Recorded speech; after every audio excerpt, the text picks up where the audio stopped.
partner up alongside him.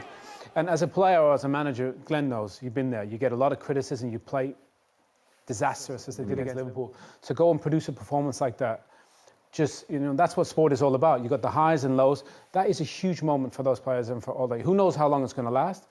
But considering the way they played against Liverpool, that is an important performance. Glenn, you spoke about your disappointment from a Spurs perspective. The boos were more than audible at the full-time whistle. How much pressure is there now on Nuno? There is pressure. The boos were there because there wasn't anything to cheer. There wasn't anything really positive for Tottenham. I don't see a pattern of play. That's what concerns me. I've said it for week after week. When they did start the season and got some results, the Man City is the only game at home that they've played well this season, where I can say they've put a real stint in. That was the opening day of the camp. And that was the opening game. Even the Wolves game away, they won. I remember they were lucky. At the end of the day, there is a lot of work to be done. Nuno has got to look at himself first and foremost. What is it? I saw a Wolves side, well drilled, playing a back three with wing-backs, with good footballers in midfield, with really good movement up the top of the pitch. 2 seasons ago, I have not seen it once yet with Tottenham. They don't know what they're doing hunting the ball.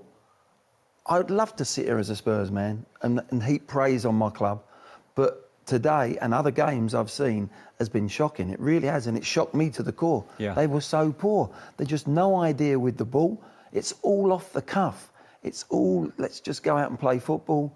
When the other team got the ball, we'll just drop in. There's no sort of pressing.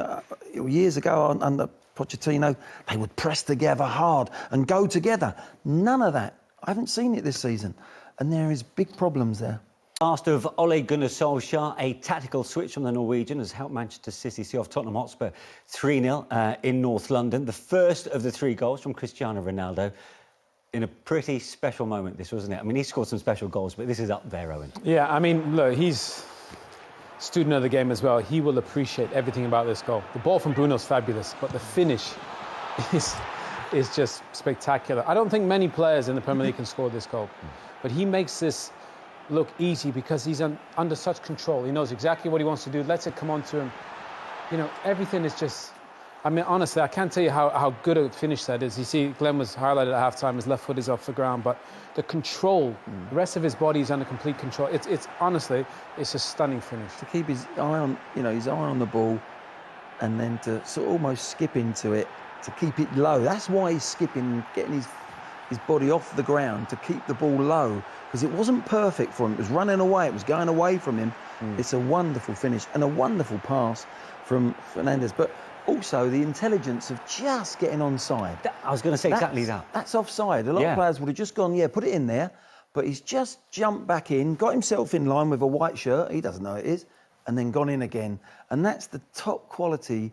That's the difference between world-class players at the very top. And he knows that Fernandes has got the ability to drop that ball in there. Fernandes has created more than anyone else in the league.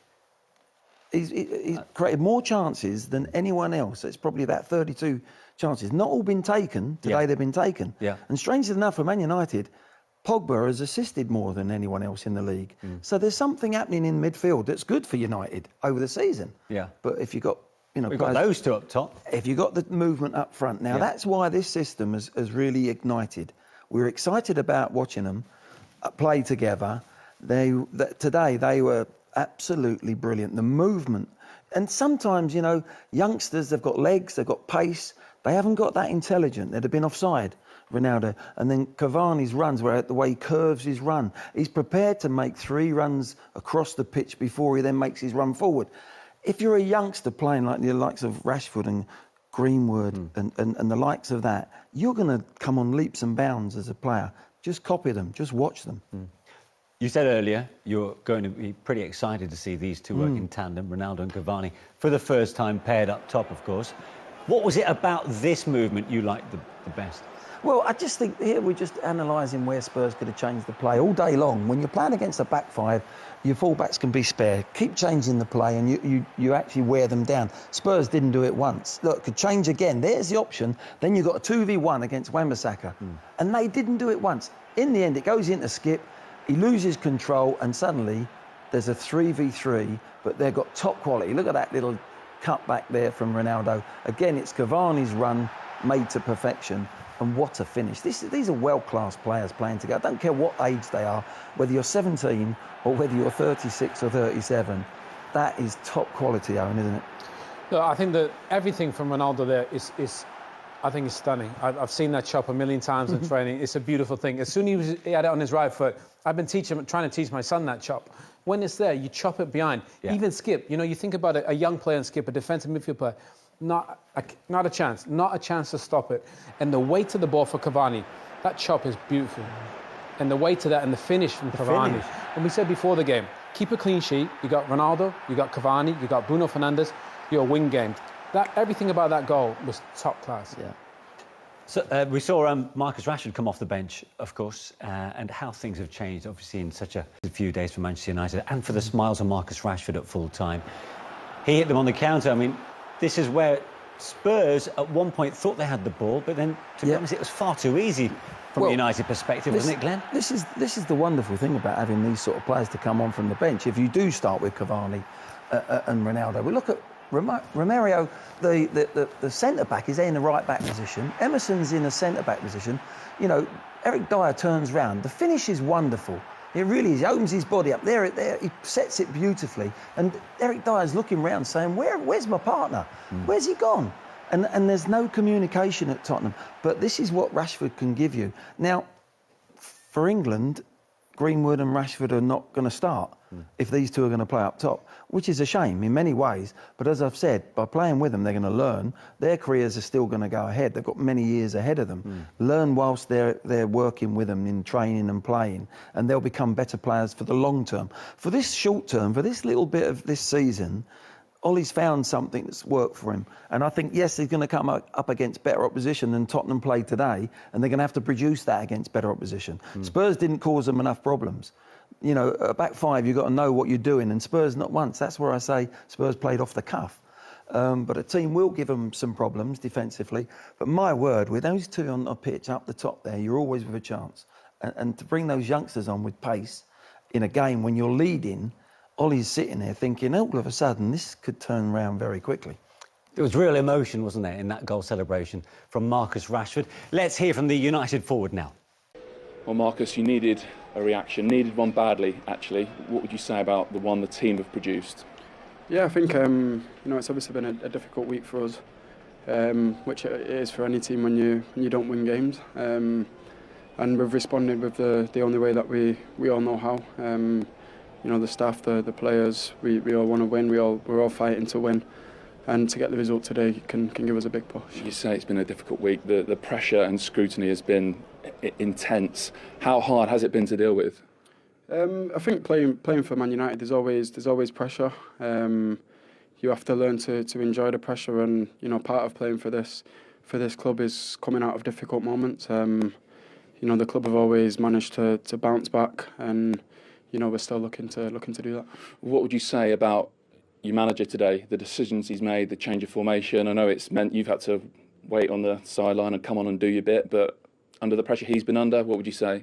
Yeah, I think he's prepared for the team that we're playing against, and that's what we have to do. We all have to buy into what the manager's asking us to do. And today it resulted in 3 points. Just tell us a little bit about your goal. Cool finish again. Yeah, I think especially in the second half there was a lot of spaces. There was spaces in the first half as well, but I think as players get tired, them spaces become bigger and more obvious. And it's just about waiting and timing your run, making sure you're not offside, because as a forward, when you see the space, you're eager to get into it. So you just have to wait. Is this Man United back, or is there still more to come? I definitely think there's more to come. As a squad, there's a lot more to come from us. And I think we're going to need the time that we've got for the rest of the season. And as long as we keep improving, keep picking up points, we'll see where we are come the end of the season. Half-time in North London, Manchester United are leading Tottenham Hotspur thanks to that man behind me, Cristiano Ronaldo, and another collector's item from him then, Owen. One of the best finishes I think we've seen all season. Good thing is United are positive. They're trying to play. That ball from Bruno is spectacular, Glenn. And the finish, we'll see another angle of it. Everything is just perfect. You win the ball there. The whole team is really high. Ronaldo peels off, gets back onside.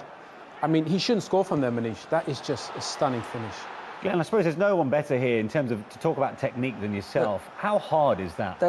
He knows exactly. He just has to adjust his body, but he's actually hopping. His left foot's in the air. So when you see him land, his left foot lands as well. So it's up in the air. He's in the air, hits it with his right. He's actually skipping almost to adjust his body, but to get it across Lloris. Look, there he is. It's beautifully finished. And what a ball from Fernandes as well. Yeah. Absolutely inch perfect. And a top quality goal, that. It really was. And to me, it looked to me as if it was coming.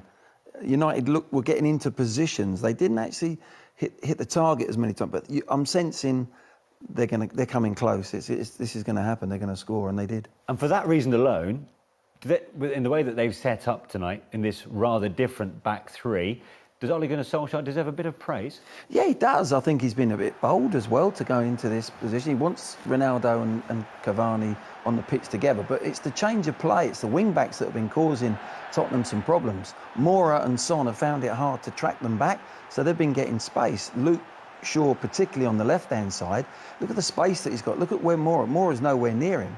And that's what happens when you're playing against these two systems. As Andy said on commentary, it's a battle. Who's going to come out on top? That's a great chance. If it's a better ball in, it's one-on-one with Fernandes. And it's the battle of does the wing-backs outdo the wingers, or do the wingers outdo the wing-backs? And I think Tottenham have got to adjust their play again. Look, again, Moura's caught tucked in. He wants to go and get the ball off Maguire if it goes. And now there's too much space. They're open. Wan-Bissaka, this side. Son trying to catch up. He's spare. A better ball. And that's where I was sensing United are onto something here. I think there's a goal coming. Well, have a look at this. This is United in and out of possession. You can see how compact they are. In both of them. That's in stark contrast to what we saw against Liverpool last week, Owen. Yeah, look, they've conceded far too many goals. They haven't had control of any games. They've been too open, easy to play through. The balance of the side is really good. They haven't conceded in that first half. Well, they did, but it was disallowed. And the attacking players look dangerous. So I think for Ole, he had to make a change, and he's made one. And then they've been a better side in that first half. We heard the home crowd booing off the hosts. I mean, what have you made of Spurs' performance? I think they've been really poor. You know, when you're playing against a back five and Wan-Bissaka's going back, if Son goes, Davis has got to get himself. Today it's a game that Reguilon could have been playing. He gets forward, he causes problems, and I think that's where they've got to make an adjustment. Spurs have got the two fullbacks should be in possession and causing United problems because they're spare. If they want to put Cavani and Ronaldo up front, your two fullbacks will be spare, and they haven't done it once. And really, Davis has to push himself and get ahead of the midfield players so that he can play and cause United some problems. But Tottenham look as if it's all off the cuff. I don't see a system. I don't see them with or without the ball, pressing the ball hard, hunting it together. And I don't see them making nice, subtle movements off the ball. It's all a little bit off the cuff. A bit ad hoc for you. Yeah, you'd get in a playground at school. OK.